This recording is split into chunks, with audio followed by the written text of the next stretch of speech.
war, they changed their policy towards nationalities, for example, for ethnic minorities, and began to try to gain the support of national minorities. And to do that, they made concessions. They allowed mosques to open in the Middle East, or rather in Central Asia. They allowed churches in the Caucasus to open.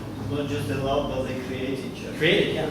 They gave privileges to Ukrainians, so they started propaganda in Ukrainian language and to appeal to Ukrainian nationalists to get them to fight on their side. They created, most importantly probably of this, is that they created national military units. They had these before in the 20s, but they were disbanded because they were potentially dangerous, right?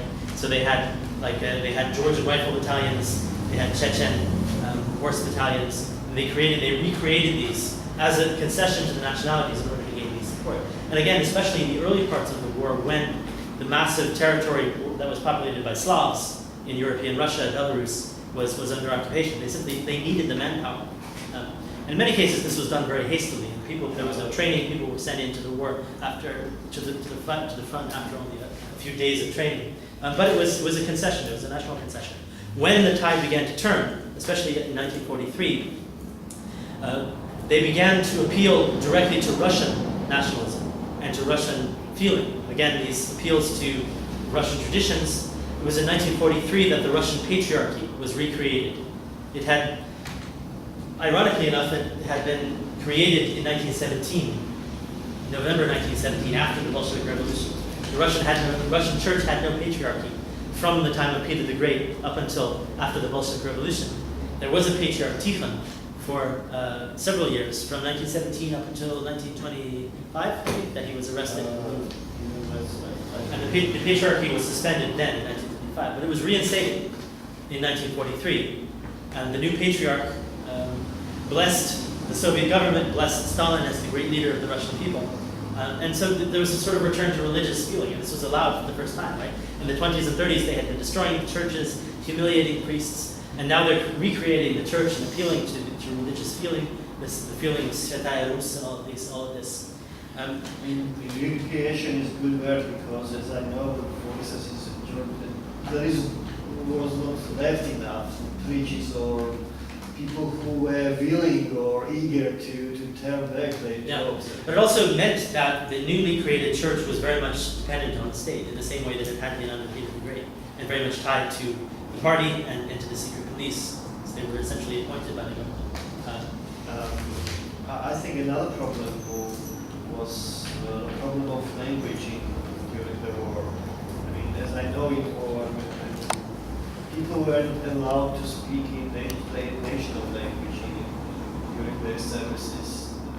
Well, it was very difficult, and that was one of the reasons for the formation of these national battalions, because you made Nowadays is easy. You have several provincial people who know languages and political elite, and they talk with the rest of society. The other way to resolve that, and how what they did after the war, is to send all those people who don't speak Russian well, the Central Asians, whoever else, into military service in areas that you don't need to speak. So the construction brigades, the cleaning brigades, those were all Tajiks and Uzbeks.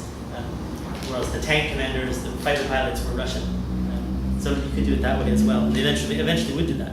But another important concession they made, as well as this appeal to Russian nationalism, which would only grow through the end of the war and after the war, they also changed their appeal to the military commanders themselves. Remember, during the Bolshevik Revolution, they had got rid of rank. They had got rid of the traditional uniforms, the pagode, the traditional ordena, the traditional medals and things. And they had created this institution of the political officers in order to oversee the military. As a concession, during the Second World War in 1942 and 1943, they changed these policies. They made the political officers subordinate to the commanding officer. So no longer did you have to answer to this KGB political officer. Now it was the other way around. The KGB officer answered. But in the first years, the political officer had no power. From 1941-42. But then they changed it. And they also reintroduced traditional uniforms. If you look at the uniforms from this gymnasterki with pagode from the Second World War, they look exactly like uniforms that the Tsarist government used to wear before 1917.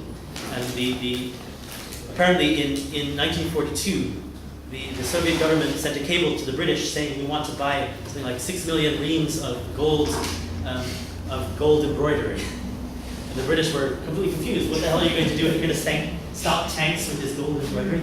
But really, it was really as this concession to gain the morale of the Russian officer corps, to return to them these symbols of the glory of the Russian officers.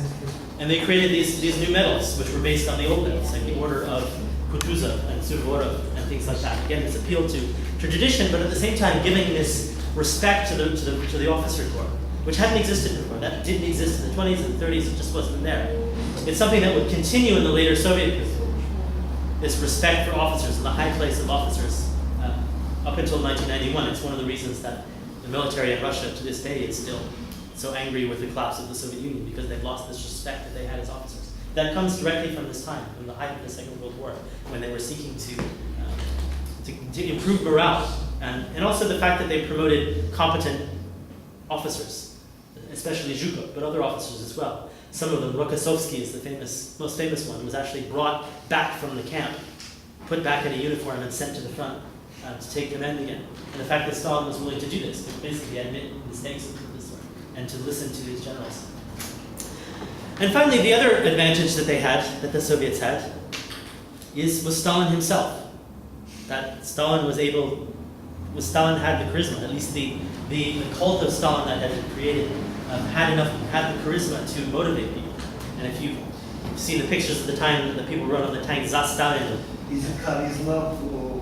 Well, in reality, it was created, right? Stalin didn't have charisma at all, but the myth of Stalin that was created did have this, and people were willing to fight for this. Za Stalin. Za Rodinu, za Stalin. People still say that today. Za Rodinu, za Stalin.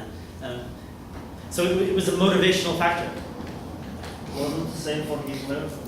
I think less so. Maybe at first it was, but it's something that decreased, and people were that had to be sort of enforced. But it wasn't the case with the Soviet Union. That Stalin was truly beloved, at least by large segments of the fighting personnel.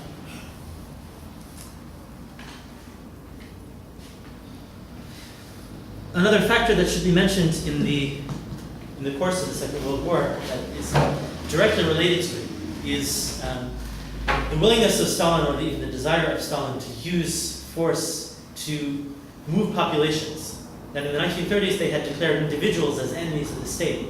With the start of the Second World War, even just before it, Stalin and the Stalinist regime began classifying whole peoples that were potentially unloyal as enemy peoples.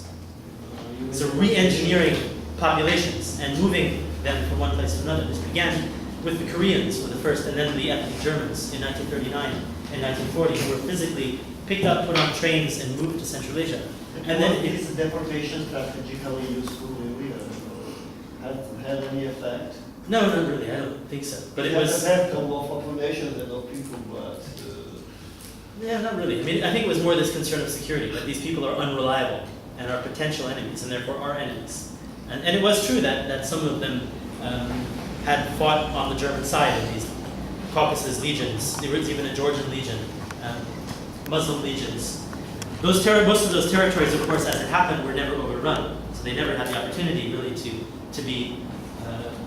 betray the Soviet Union in favor of the Germans. Would they have if those territories had been invaded? Well, maybe. But that hardly justifies the mass deportations of these people, which were done quite brutally.